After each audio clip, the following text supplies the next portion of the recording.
Hello and welcome to the 2-Minute Drill Podcast, a quick recap of the latest business and economic news for small business owners who can't waste any time. I'm Eric Minow and today is Thursday, September 10th.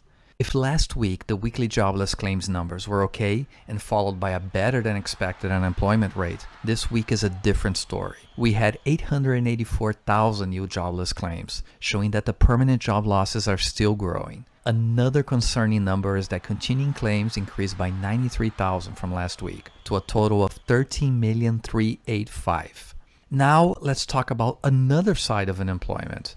The number of job openings in July increased by 617,000 positions to 6.6 million. You heard it right. Even with an extremely high unemployment rate, there are a lot of open jobs. The biggest reason is that many workers in retail as well as professional and business services are quitting their jobs, either for being afraid of the coronavirus or they have childcare problems.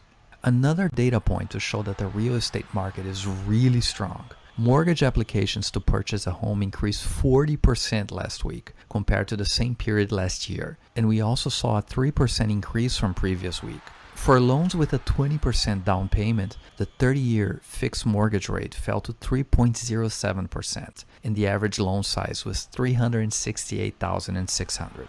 This Thanksgiving will be different for retailers and consumers. To prevent big crowds, as we could see a spike in coronavirus cases in the fall, Home Depot announced that it will close on Thanksgiving Day and it will not have a Black Friday. Instead, the company will offer discounts for 2 months, starting in early November and going until the end of the year. You can also expect a higher rate of online shopping in the holiday season.